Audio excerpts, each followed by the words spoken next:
All right, so I'm Aaron Corbitt, and this is the premiere of my show, The Rearview of Possible, and I got my guest Andreas Xirtus here. Um, uh, well, I'm gonna have you go ahead and start by telling me, telling everyone what you are basically into, and how you're well known, and then I'll go ahead and spout out the basic format this series is going to be because I need to put it together a little bit in my head because I haven't quite said it before.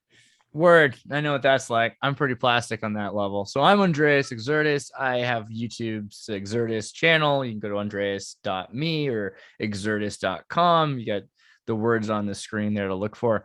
And I have, Instagram, Twitter accounts as well. Basically, I study history, but also pop culture, esoteric stuff, everything that you're interested in, the conspiracy tinfoil stuff, but also the history behind it.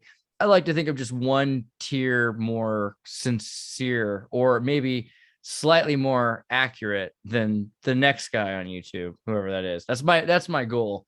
But at the same time, I've also got an education in engineering of nanotechnology and I've worked in graphene science. So part of it is, and it worked for CNN doing social media. So I have this background looking at fake news, being a part of how it was created for a minute there, and even aware then that most news becomes history, that most fake news becomes fake history, and we believe so much of it because we haven't really analyzed it yet. But I can go back and say, yeah, no, the way we would have done that, that's a spin of this, and we can systematically go through history, and we've been doing that for a few years.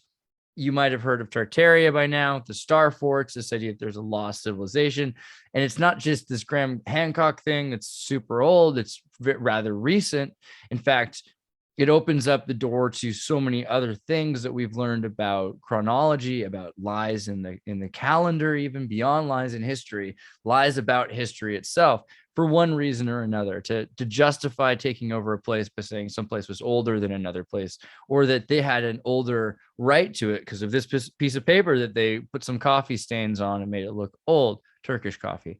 And Right. you can look at all around the world, you'll find the whole world has got a bunch of these star forts that have been destroyed. Now, some of them have not been destroyed. Some of them are actually in rather good condition, which shows you where the epicenter of at least the reset and the destruction of this trade empire was, if not the actual epicenter of the network itself. Because it sounds like from history, Manetho, Josephus, Herodotus, example, they will all say that this was a trade empire and there was no centric point because that would render this impossible to have stability in case of any sort of disaster. And it's another reason why it existed for so long, that these places could continue to thrive, and why we're still finding places that were essentially cut off from their trade network and somehow lasted for maybe a few centuries. And you have people that are worshiping at the power structures, the power sites, mining facilities around volcanoes. That seems to be the big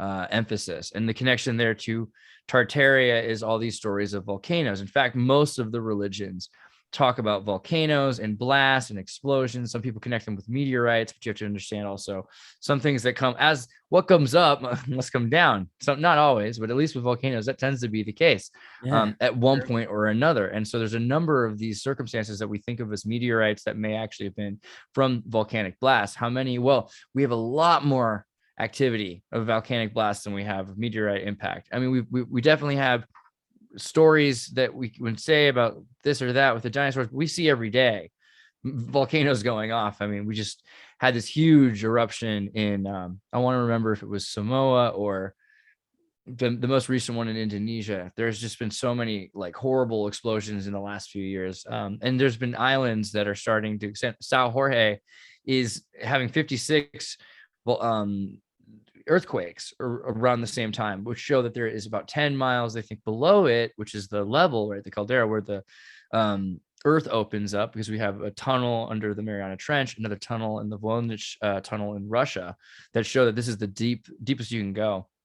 And the depths of this tunnel are the same depths as where this earthquake zone is happening, which we are connecting with volcanoes causing this, and they're probably going to make the entire island disappear. So you have rising islands, disappearing islands, and all of this stuff is completely congruous with the historical record in the 13th century, the 16th century, as far as we understand those times to be. And in certain circumstances in literature from before Christ, whatever that means, maybe 200 years before, Right. you know, I mean, it gets really complicated when you start to ask that question, because so many people have different perspectives on what that meant. Baphomet is supposed to be this evil character. Well, you look at the original drawings of Christ, and he's pictured with a sort of donkey head. And you go back further and you look at Seth, and Seth the god is the same as his Baphomet like figure. And the connections with this idea of out of Egypt, there was the Canaanite in the lands of Canaan and Sumer and Babylon, which we're more familiar with Babylon, but we don't talk about it like we do with Egypt. So That's kind of what brings me into why I want to have you on. I think you're too modest, like in the way that, to me, you were the first person that you're like the forefather of our generation of Tartarian knowledge, like the basic Tartarian idea. And that's why I wanted to have you on first, because the whole format of my show is going to be tackling the difficult areas that people don't really feel comfortable talking about because of all the controversy. And you're the most knowledge in the subject. And when you got on the Akhenaten episode yesterday, it just tied things together for me, and I knew that this was predestined. Like, but it's pretty wild, because I don't think enough people have really gone into it. Trying to find more videos about the subject, there's maybe like a handful. They're pretty underviewed. There's a couple books, Strangers in the Valley, which refers to I think Ahmed Osman had an interesting perspective on this. And there's certain things which, you know, I can see where I agree with him, and I also see where Ronald was it Rosman, right? Donald Rosman has another book series on this idea of how it's not connected exactly. But even if you're saying it's not the same people, you're talking about following the official timeline. It's 200 years, let's say, or, you know, at least 4 generations later, let's say, than it's supposed to be in the timeline. Then it still happens beforehand, and you have this Akhenaten monotheistic cult that leads to eventually inspiration by these other groups. I mean, clearly the Semitic tribes that were building things for Akhenaten, you know, these are members of different, and of course there are slaves, but there are also trading free contractors. And so the free contractors that they're bringing in are coming from different lands as well. So there is clearly some sort of an influence there. Regardless, I mean, if they are not the same person, they're like ships in the night. But I find it interesting that there's enough similarity to even speculate. The fact that we're speculating about that, and that there's more evidence for Akhenaten than there is for the biblical, I mean, and when we say evidence, but circumstantially, Moses is accepted on Wikipedia as a myth, essentially. And I'd like to argue that there's more evidence for him in ways. I'm not a throw the baby out with the bathwater kind of guy. You know, I think it's better to, you know, I'm sorry if that was kind of close to a pun. It wasn't intentional, but it happens. I think it's kind of part of the thing, though, is that we're like, oh, well, this doesn't exist, throw it away. You know, magnetism doesn't exist. Don't think about spin states. Like, we just have to get down to the real words, and people got to be a walking contradiction to like believe and disbelieve everything just to be able to keep an open mind these days. And I mean, in a way that's important. Like, you gotta just be cynical, and you have to be skeptical. Of being a skeptic is important, but being stoic is more important than being skeptical. So if you're constantly reactionarily saying hoax, hoax, hoax to everything, you miss out on the truth. It's important to know that the truth is veiled, but that's another story. You see, people take me wrong a lot. They believe that the things I say are necessarily like exactly what I believe. When I will state 2 contradicting things, it's because, you know, I've learned things that support both of those, you know, ideals. And I will never claim to be 100% sure what's true, but the way I present it, people think I'm saying this is the way it is, and I'm being all like, I was going to say the N-word about it, you know. Oh yeah, like the fascistic. I mean, there's probably a better didactic. I think the word's didactic now. Yeah, you might have meant to say Nietzschean. I don't know. I'm just kidding. But yeah, no, this is true. You have to be, and then there's an example right there. You just mentioned consciously that there are triggers that have been installed in people. And when we were young, we used to just literally throw words like around to say, hey, this guy, he's, you know, really into grammar. So we're going to come the comparison there. But this is really now your situation is we're dealing with so many people that have so many different memories and beyond that fantasies associated to memories, associated to linguistics Yeah, and the to symbols. indoctrination is killing me in this whole But PC movement. but it's beautiful because triggering. I mean, this is the other thing. Cancel culture. What is cancel culture? It used to be that if someone got canceled, a show got canceled, you could get your rerun still. This is damnatio memoriae. This is literally where they strike out the names Deleting from the people from temples. history, basically. Yeah, The absolutely. future narrative. So we're dealing with different kinds of things, but we're using words that have been okay. Like, oh yeah, that show got canceled. People can handle that. So we translate these concepts. So many of the words that we're using, we're thinking, okay, well, and this is one of the reasons why I just said didactic, because didactic is the acceptable term mainly because it's not used too often. Well, autodidactic's becoming a much more used word, thankfully, and I use it almost every day. I love the term. Like, Yeah, right. I never had terminology for the way that I was brought up, because I've always been one to teach myself. I was left kind of with a legacy. Like my dad, he died when I was young, and he left behind, he knew I watched over his shoulder, and I almost feel like he set up my entire house as a library, and it's got mostly arcane and science fiction topics and the history, the way it's presented in the narrative, but there's all these alternatives as well. So I raised myself on this library. Like we have 8-foot tall bookshelves lining at least 12 walls in my house. And See, they're yeah, all my dad completely filled. would never trust someone who didn't have a book in their house or a library in their house. So trustworthy right there. Yeah, I mean, all of his studies, he knew I was watching over his shoulder. And the last thing he taught me, he had to have known something was up. I mean, he worked for DuPont as an air and water quality tester, and knowing the C8 is in our water here and it's poisoning everyone to death, like he had to know that he was going to be perishing. He taught me how to sword fight and disarm someone with a sword when I was 4. So that's got to and so say you're he knew you're from something was up. West you're from West Virginia, right? Yeah, Parkersburg, right next to the DuPont plant. Yeah, That's that's where he just worked. and how long were you in your how long you think your family were in West Virginia or the region, Harpers We've Ferry? been traced back to the region like probably 3 generations. I know Wow. I'm a direct descendant on my mom's side of Aaron Burr, and Wow. he was half owner of Blennerhassett Island here, which him and Harmon Blennerhassett were charged with treason for, I believe, bunk reasons regarding, but that's a little conspiracy I have going on. I believe that they were hiding something regarding the Giants, and that the U.S. government wanted it. And I think Harmon Blennerhassett rolled on him, and that's why his family was allowed to live out their lives on the island while Aaron Burr was sentenced to prison and for treason. I mean, death or whatever happened. It's kind of reasonable. I mean, if you start to look into some of the issues with Hamiltonian economics and what they were trying to do in Virginia and how Virginia got divided because of the War of Confederacy or the War of Northern Aggression. Fort Borman Hill is right in the view of the island. And if you go to Fort Borman, there's no actual pictures of a fort ever being there. However, there are hills that look distinctly like burial mounds. So this is the huge thing I found when I was in West Virginia is all the caves, and you start to find. And I need to go back with LiDAR, and I've talked to a few friends who are, and I'd love to get my hands on that. I'm just getting my drone license. I'm so slow. I'm sorry, but I used to drone before it was a thing to have a drone license. In West Virginia, no one worries about the licenses.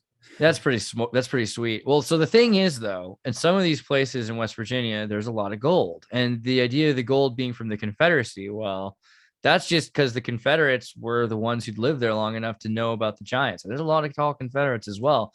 This story of there being underground bases, fortifications, mining facilities. And this is interesting because someone brought up on the show that I was doing earlier, the idea of Moses in America. And I've said, if Joseph Smith could have said Moses was in America, he would have, right? But he did say that there were relatives, cousins somehow connected through the other wives of the other sons of Noah, because they're supposed to be Noah's sons. Of Cleopatra and her family roaming the western half of the United States. Absolutely. There's plenty of ideas of the Egyptians visiting back and forth.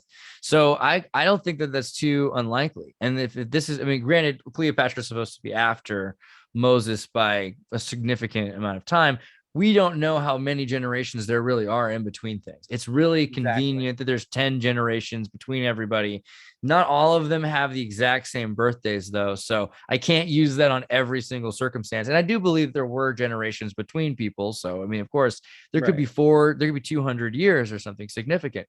But the idea of there being Moorish boats, and we're going to talk about it like that because Egypt would have been part of Kemet. Egyptus is this Greco-Hellenistic term that we're using for Kemet, and Kemet would have been part of this Moorish state. Then, yeah, I mean, we have plenty of evidence of the Portuguese being recapturing Moorish. Yeah, Oak Island is just a perfect example of technology. I think they're going to end up proving through the Curse of Oak Island that there were basically resets of high technology. I think that's what they're going to ultimately and probably giants. And I know this is a little like Hollywood. I don't know if you saw that 2016 movie, The Gods of Egypt, but it's surprisingly decent. Some of these ideas of these, I mean, they had a flat Earth. I mean, they have Ra pulling a chain with the sun around. They did their best, okay. But there's some things about it that were. I mean, granted, you have to remember a lot of things are metaphors, so they have certain aspects of that are metaphor. Like, for instance, the idea of there being gods, as opposed to what the Dinger represented is these half angel characters, which were partially human. And you can see that's a big part of the story. They don't quite infer that Beck is partially a quarter god or something, but they kind of infer that the soldiers are, and he's as tall as the soldiers and he's slightly taller than the other people. There's a little, everything's in between the lines. I've like a hint. Yeah. I just can't stand the people that say like, oh, movies are just BS and blah blah blah, all technology. I immediately imagine Stanley. I imagine Stanley Kubrick's face smirking when I hear something like that, because Stanley Kubrick would have made Folgers commercials if he had to, and as long as you were allowed to hold the can the way he wanted to hold the can, you could say whatever the heck you wanted on the show. And that's the thing. You have a lot of people that are aware that for generations, it's not just that in the Soviet Union they were oppressed, or in the 19th century there was a pogrom, or in the 11th century they had to escape. It's that there's a consistency of being under Babylon, and we're always under Babylon. I mean, we talk about Atlantis and we talk about Tartaria, but maybe the reggae artist got it right first. This is Babylon in so many ways. We are disconnected. We use the same words and don't understand what they mean to each other. I mean, that is the most Babylonian of concepts. And we're able to, at the same time, use symbology. So in certain circumstances, you can put into a movie. Like I remember in the 10 Commandments, I realized that there's this huge scene where Moses brings in the Ethiopians he's won, and there's this beautiful woman who really likes him and is dancing with him, and there's this definite chemistry going on. Then you don't see it for the rest of the movie, but in the credits, her name is Tarbis. You look up Tarbis, and it's Josephus had written about how Moses had been married to Tarbis, this Cushite princess. And it's like in 1957, they made this movie that's literally designed. And you're thinking, well, I mean, I remember thinking Charlton Heston movie about Moses, probably mostly lies. Well, yeah, I mean, of course, there's going to be the superficial front that lets it be a 1957 Hollywood accepted movie. But man, if it wasn't that they're telling you things that they can't tell you in public, and they knew it then. So like do you know which might have came first and influenced the whole Khazar thing as we spoke about, or Babylon? Like which one would have had the influence during those times? I'm pretty convinced that the Chaldees, and when we talk about the Chaldeans, and granted, the Chaldeans are also a people today. You go to Los Angeles, and I used to date a girl who was Chaldean. So like there are people that just descend from these areas. And it's really interesting that we use nations and states, and like you wouldn't do that normally, because a nation is a group of people that move around. The Nation of Islam is everywhere, right?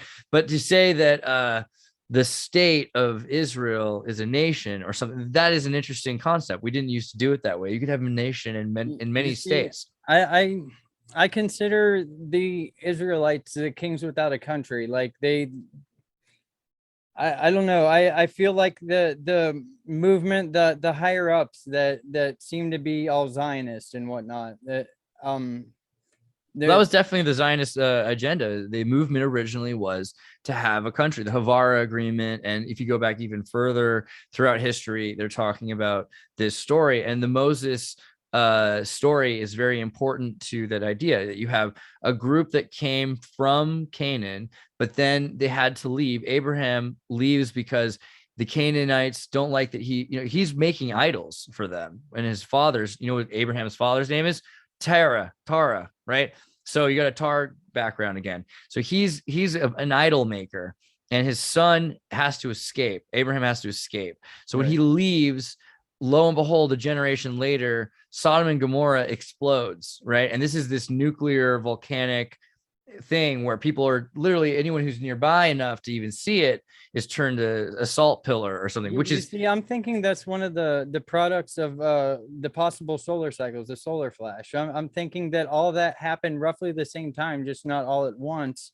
And like the end of a Baktoon sort of episode of things, beginning with the poles flipping, the solar flash, the flood. Like, I feel like it was all like, well, it's in that span plausible. of time. The thing is that we look at large resets, macro reset versus micro reset. If the Right. whole world resets different than a micro reset. Okay. So we have stories of literally water world flood that makes sense. This idea that there are places that are now in the desert because that's the safest place they can conceivably imagine being, is in the desert or in the top of a mountain or something like that, to avoid being near the flood that had happened. But you also have these micro resets that are exemplified by people surviving around them. If someone was completely wiped out, whatever, but if you go and someone says, yeah, dude, over there, it was crazy. So what do we have? Well, Egypt doesn't really have a lot of volcanoes, but really close to Egypt in Sinai, there's just tons of volcanoes, right? So there's this underground thermal energy power plant system, these macro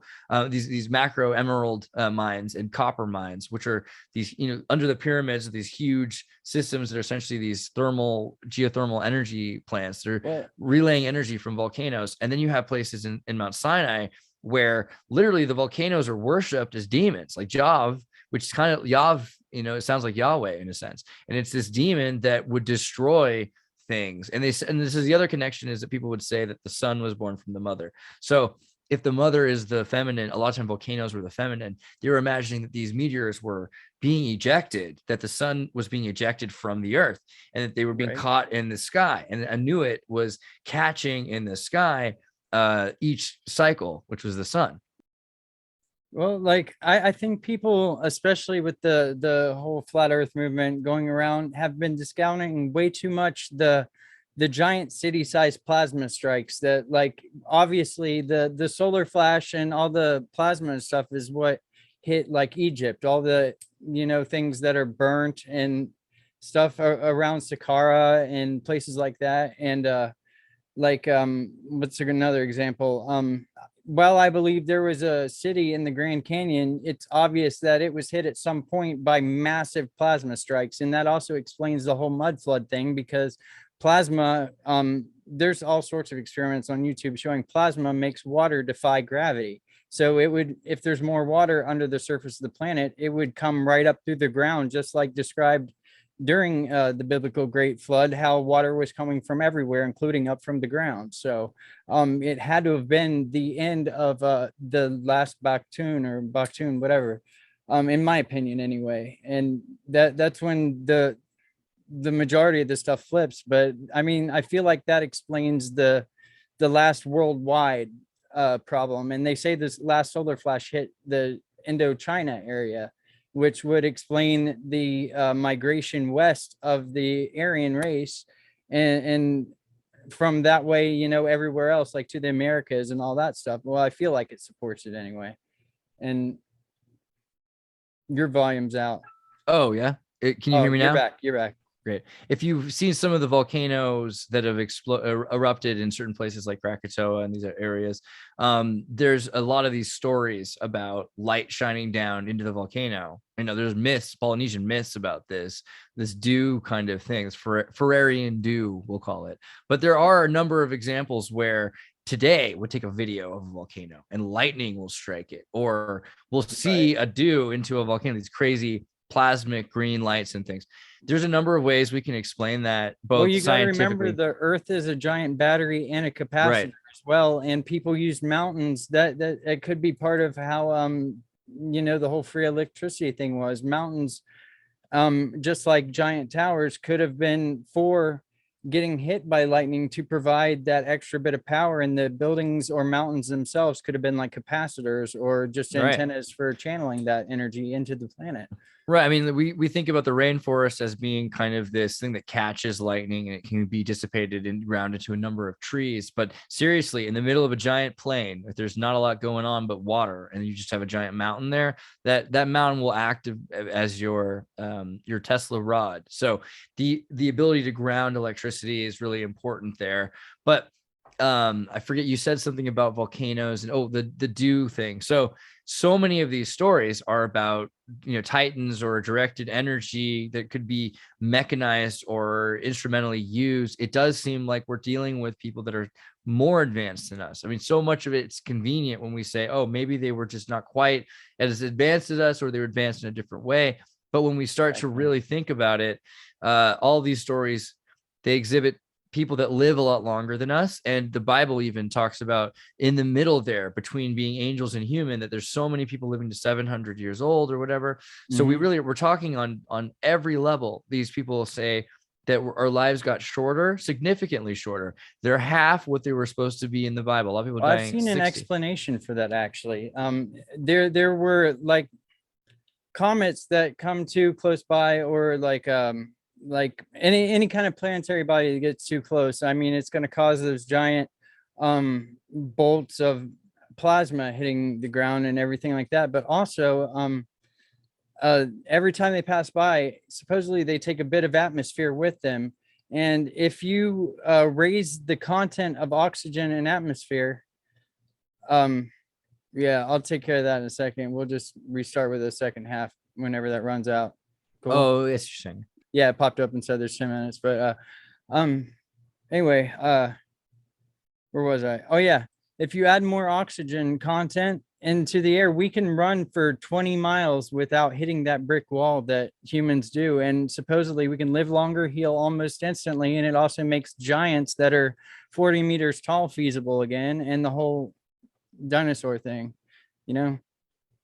Yeah, I mean, I imagine if that we were to build some sort of and this is another thing that goes back to ancient Egypt and Seth temples, is the idea of Ormus, right? That they were using focal points where they had lenses, and a lot of crystal balls are sliced into lenses. That's an interesting thing about making a lens. You can make it needs upscaling, but Crypto Alchemist, he's produced Ormus like right there live. I mean, they're long experiments, but it's already it's not a secret anymore. Like, no, yeah, I remember making Ormus years ago. Like there's an Ormus community on Facebook, and we started doing a lot of starting with electrolysis and then using lasers, with focal points and different kinds of argon powered lasers. We were able to produce powdered, essentially monoatomic gold, which that's the first step in getting towards because it's also there's a thing about polarity too. I've never heard of the laser method. I've just seen the electrolysis method. Right. So you start with electrolysis, but then if you really want to get it down to like finite particles, and this is where you can test it with part density to see the different colors, because the Mayans and the Egyptians used to make gold of every color. And I think it was green gold came up recently as a thing that the Egyptians had, and was in the Emerald City of Oz. And Oz means strength in Hebrew. And there's a whole thing with the Theosophic Society and the Wizard of Oz and the Land of Moon. The Wicked Witch of the West is actually the spirit of the West, the woman of the West, the wandering woman of the West, the goddess Hathor, again with the golden calf. Yeah, but what concerns me about all that though is the Khazarian, like the fact that their influence is what created the movies though. So is it like controlled disinformation, or is it actually truth?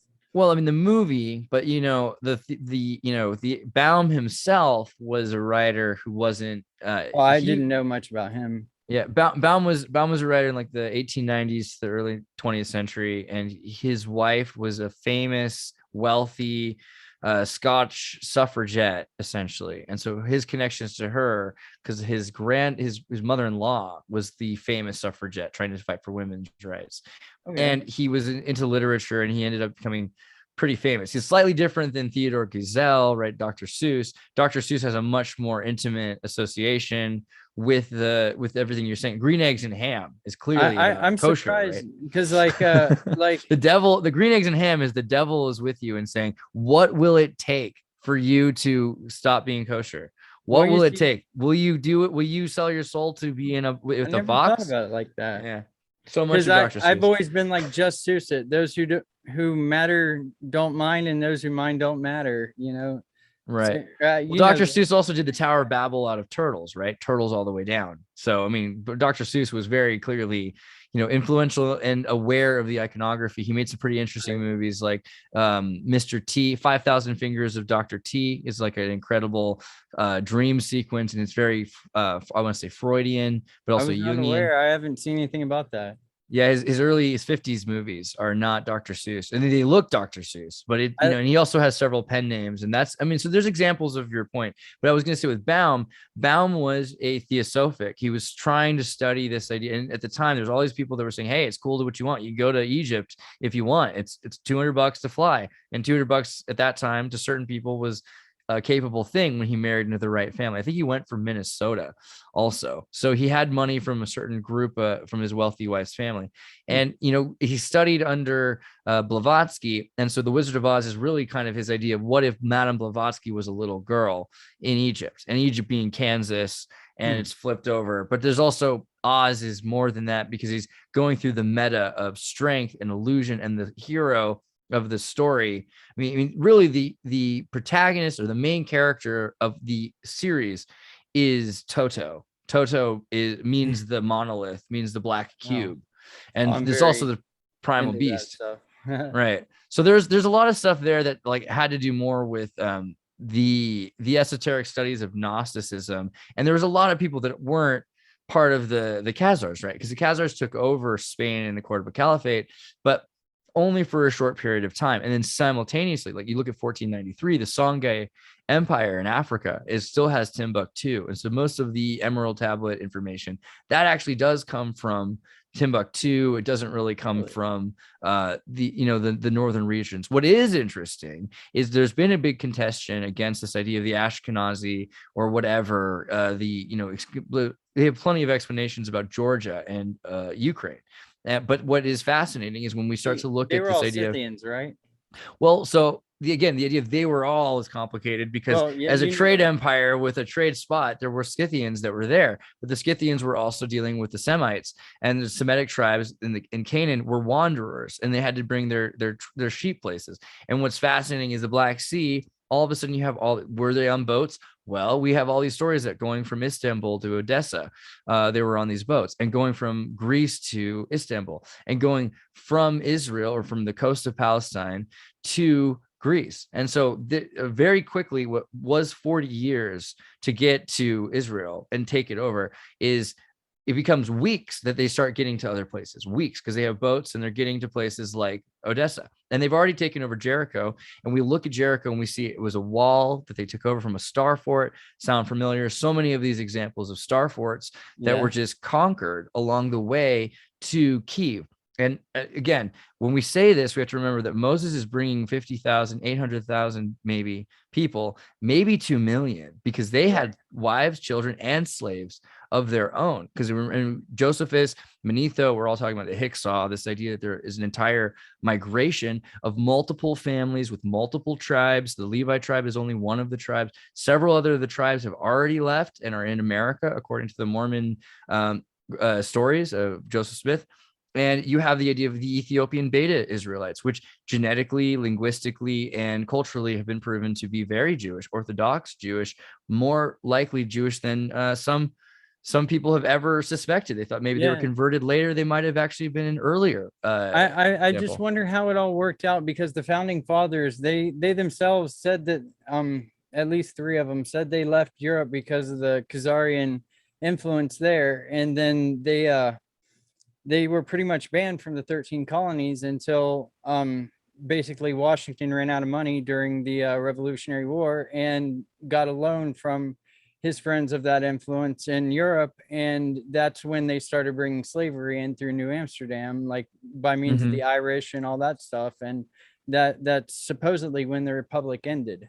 Right. And it is especially interesting because again, it's a continuation of what was going on across the world, but it's a manipulation of the term because we had free contractors who didn't have certain kinds of rights. Under Islam, we see this example. Slaves are not free contractors, therefore you owe them certain kinds of rights. And this goes back to an even earlier precedent that is set across the Moorish slavery Empire. was worldwide then, wasn't it?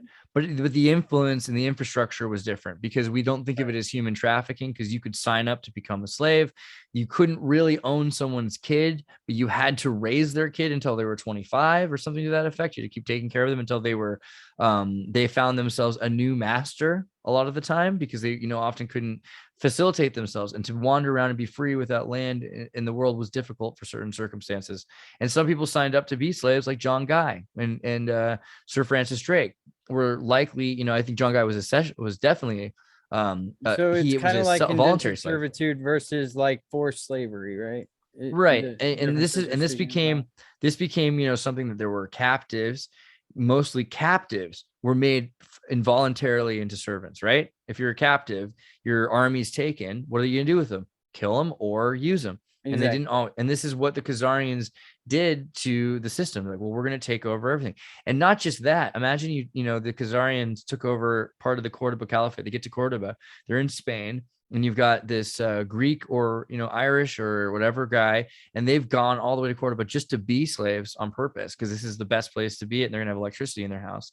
And then their master gets killed and is taken over by this new horde, and they're like not stoked on their job. But again, because they've signed up with the estate, it's part of this weird corporate legal structure.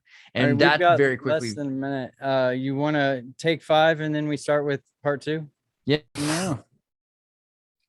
All right, we're picking up on the second half here with Andreas. Where would you like to start, sir? You had a question you were gonna put together. Where were we at? I forget. I honestly I gotta look back here 1 second. Do I watch Better Call Saul? Yes, I do. That was my question. Yeah. But good answer, I guess. Yeah. All right. Let's see. All right, the Hyperborean and Vril. Oh yeah. That's good right. stuff.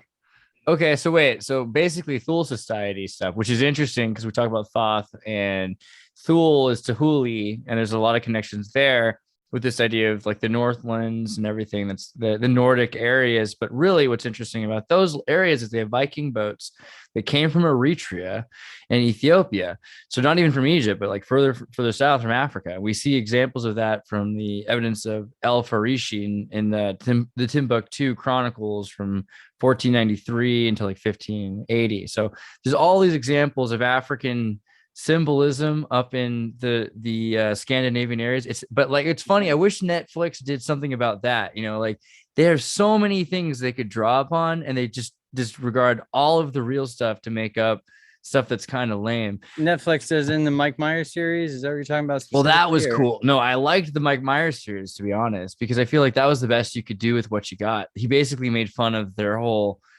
everything, and he put out a lot of information. I mean, he talks about the Michelson-Morley experiment. I mean, a lot of little things came out there, even though it might seem like he was making fun of the conspiracy theory community.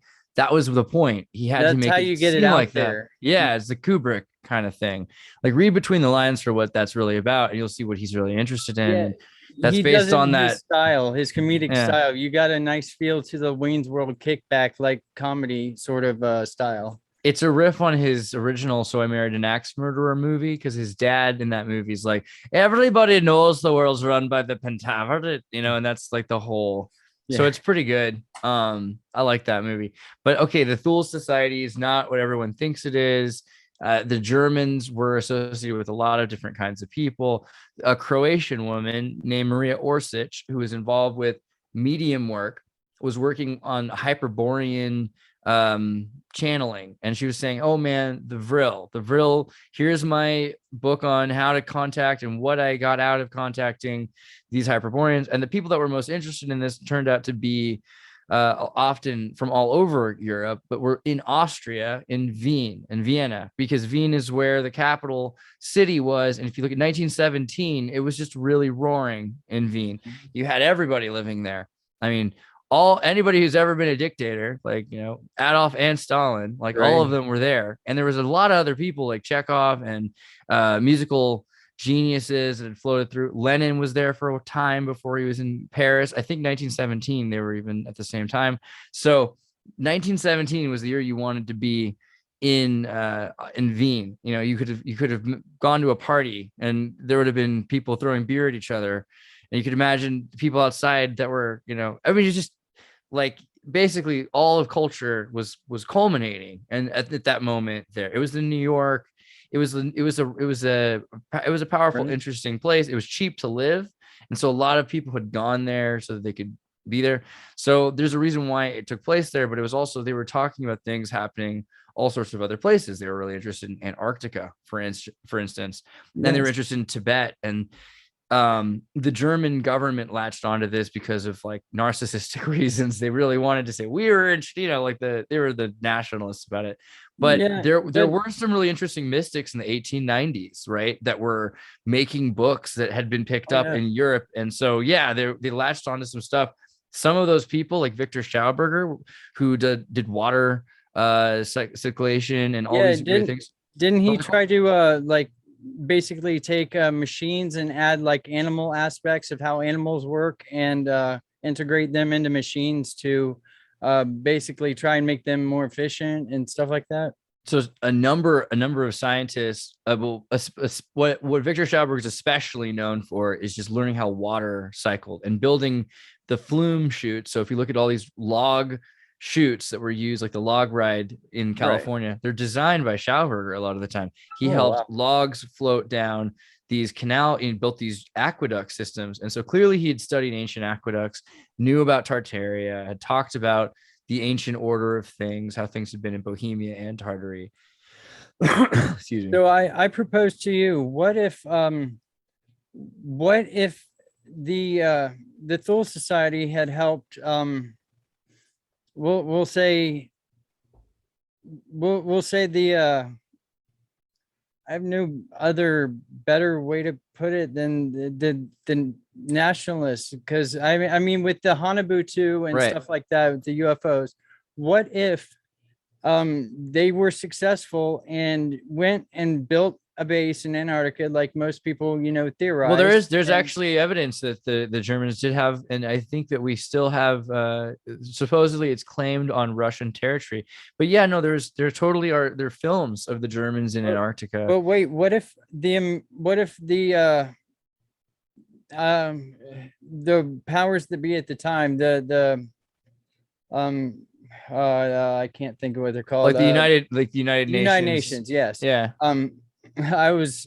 I'm always using terrible slang for them, but me too, to be fair. Regardless, I almost bordered on calling them Theosophists, but I didn't want to lump all the Theosophists in with the United Nations. Right. But what if they are actually making people demonized because what if the Germans build a base down there and the rest of the countries made that Antarctic treaty because they wanted to basically wrangle up all the Germans that were down there at the time, because they got away with the real technology, the UFO technology, and the Americans and Russians didn't get their hands on it? And what if that is why they're creating this whole UAP threat narrative now, which I refuse to call UFOs UAPs. I don't know. I go with the old school people like what's her name? The reporter that did the cattle mutilation reports, Linda Moulton Howe.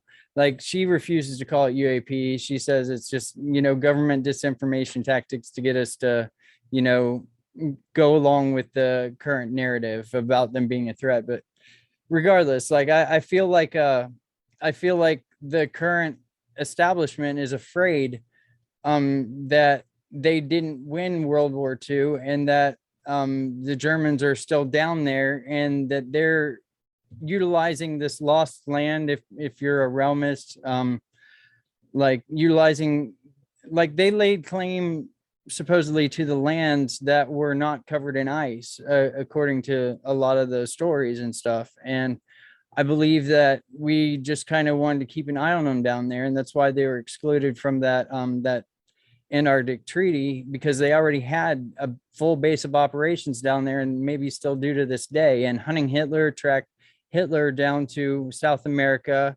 And what if, he would, that was his base of operations, and he was able to easily travel back and forth to Antarctica that way. And what if the war is still going on today? Well, I think in a lot of ways it is. You look at Japan, and they had a fake flag when they signed the treaty. They didn't have their samurai present. Their present samurai, I knew. yeah, and they didn't present their swords either.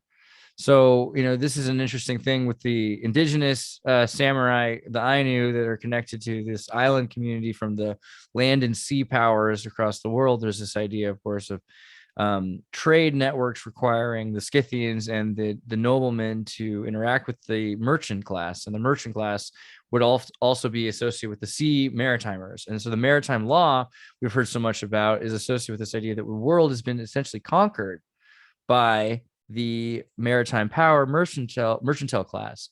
So everywhere you go, you look at the world and you say, hey, why is it that this area of China had this much war in it? Well, that was called Tartar City in Peking or Beijing at one point. It was just Tartar City, and it was taken over because it was a port that the land power, that was the Eurasian Tartar China, was allowing to use with other parts of the Eurasian land power that were even maybe the African or the Native American, whatever you would call the Western Hemisphere again, because it's funny to call something native because it's like culturally American or native or indigenously American. It's such a strange idea at the time, especially looking at this entire coastline differently. You say these groups who had more money because they were mercantile, they were having families that were interacting more. And so they're simultaneous to populations that are very enclosed with themselves, other populations, which are mixing with each other all the time.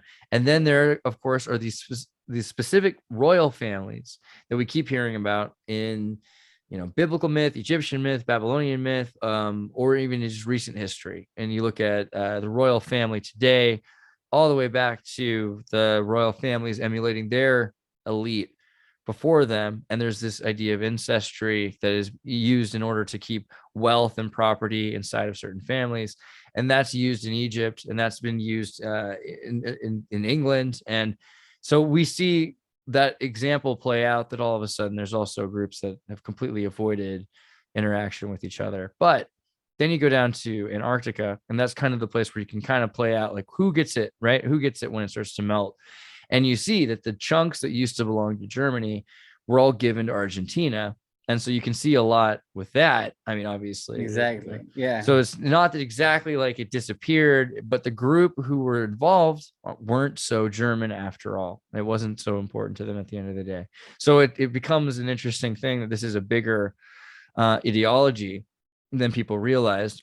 I feel like it supports the whole Hollow Earth thing a lot more too, because like if there's still being bases kept down there, and the real technology is something that the controlled elite portion are still you know seemingly after, because a lot of these, I know they're everything's way more advanced than what they let out to be. Like for instance, Germany accidentally mentioned in passing in some sort of political thing involving Ukraine. I don't remember whether it was to a Russian official, but they started speaking in English on accident. I forget exactly who it was, but they were talking about switching their entire thing to hydrogen energy because of the sanctions, and Russia deciding, making it harder on them. And I forget where I was going with that, honestly. I was trying to slip into the whole Putin being demonized thing, and it just like Gaddafi and all that, but like With me though, but if you look, just anybody take the time to look at stocks recently and just type in the ruble, because what you'll see is it was kind of going down a bit. And then all of a sudden, all this political stuff happened and we canceled the ruble and it dropped really fast. And then almost the next day, I think it was, Putin said, we're going to back the ruble by the dollar. I mean, by the gold, by the petro ruble that's associated by oil and gold. And then it went up back to where it was. And then it kept, then it started this way. Then it kept going. And so now it's at this higher than it's ever been point where, because we tried to cancel the ruble, it's a desirable Doge coin that you want to get your hands on because it's going to go up in value. Because as the dollar continues to saturate and with this inflation and we're not able to buy things from other countries. I mean, wheat is going off your diet. Luckily, people are gluten-free because they're not going to be able to afford bread much longer. So, unless you get local, it's hard to find my Russian s'more bread. cereal. Yeah, I mean, imagine cereal companies are going to be crazy.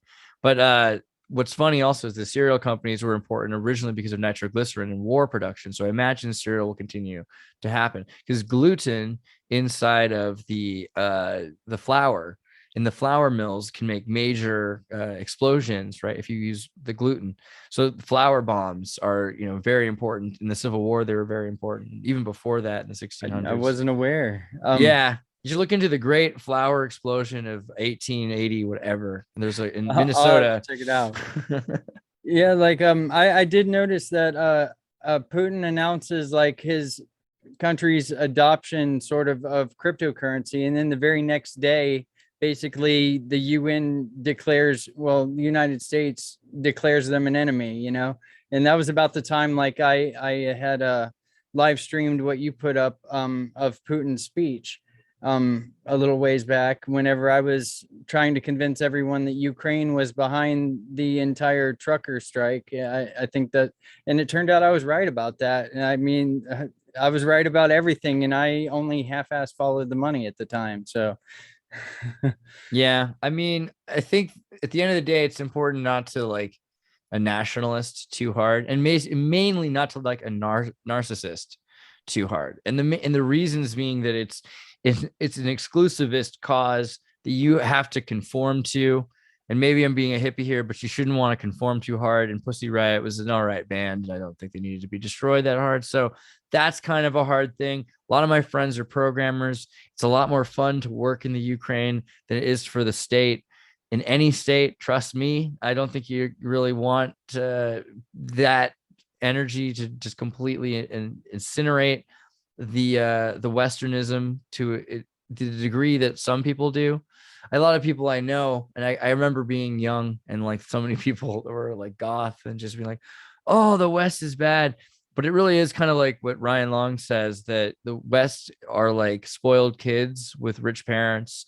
And other kids are like, yeah, I want to come over. And the West is like, you don't get it. My dad's he's just this horrible racist, it's like, what? I just want to go to your house. Calm down. Like, so most people don't understand, like, we're not as bad as we think we are. I feel like it's the best of a bad situation here. It's like, hard to considering the elites and how everything is, the paradigm. Yeah, as evil as it is, there's a lot of evil in a lot of places. Is all. I mean, I'm not saying it's not evil, and I'm not saying there's not a lot of evil going on. Found it strange how the whole, the counterfeiting $100 bills and the whole child trafficking thing. Like people forgot that place was the capital of that stuff for the world. But they did have a puppet government by the CIA installed in 2014. And, right. And I mean, so you can't really expect a whole lot, but like another episode in the series, I'm not going to really touch on it now. I'll be talking about how, who was what generalized group of elites were behind all that, but I don't want to get onto it here because I totally get why, because it's like they want to shut us down for saying important stuff. And an interesting anecdote that's kind of a reminder of, or a metaphor for this, or a very similar circumstances, at least you're for whatever reason allowed to, you can talk about this, is you think about West Virginia and you think about some of these places in Pennsylvania where there are chemicals all over the place that they put into the water or into these places like you were bringing up. This is a huge situation. And we're allowed to talk about it. They're just talking. Look at Flint, Michigan. But what actually happens. It becomes a talking point that they propel into the ether, and it just becomes Well, you see, in West Virginia, they just changed the name of the chemical from C8 to something else and keep it flowing as normal and just keep paying people off every decade or so. right. And so that's where it gets, I think, where the relevance becomes really interesting, because you can use a case like this to see how they're thinking about different circumstances. Wow, who could be so evil? I think is the real problem. Most people don't believe that someone's thinking in such an evil way. Well, look at how just thinking about money. look how and their Teflon. calculated the war about Teflon is.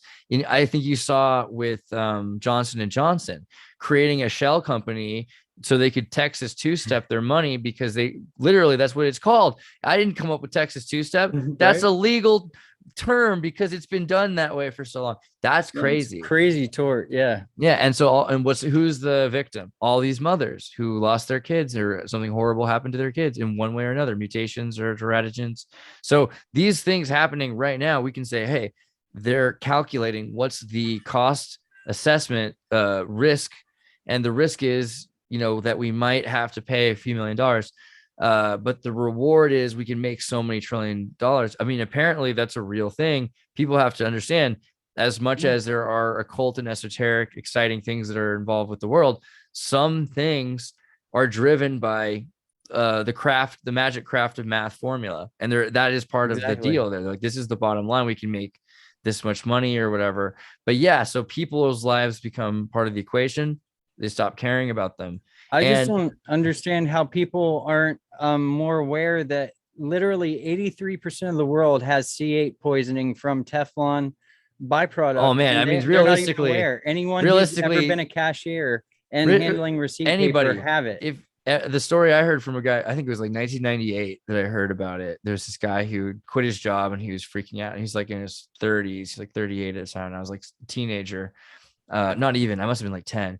And he's just like, anybody who's ever eaten anything made of Teflon, ever, anybody who's ever eaten anything with Teflon has nanoparticles made with the C4 Teflon. If you think about it, there is when you say 84%, you have to be really looking to the ends of the earth to find somebody.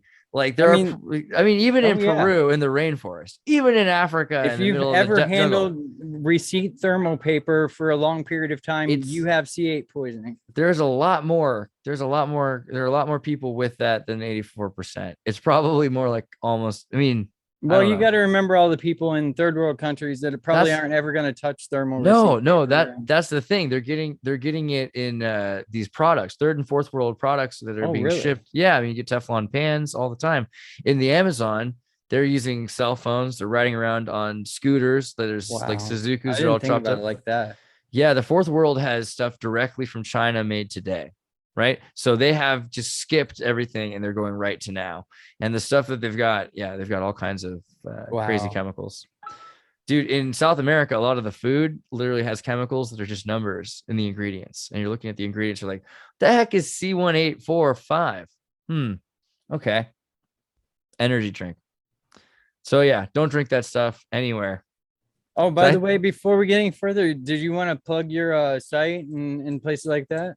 Yeah, you can find all of my content at andreas.me and xirtus.com. I really appreciate that you took the time to put together this show. I think that you're going to do a really good job with a lot of different kinds of contexts. The content you're trying to do is good. Cause a lot of uproar because I am not afraid to speak my mind. And that's why a lot of people like to hear what I have to say, because I refuse to censor myself, which is why I'll be on multiple formats.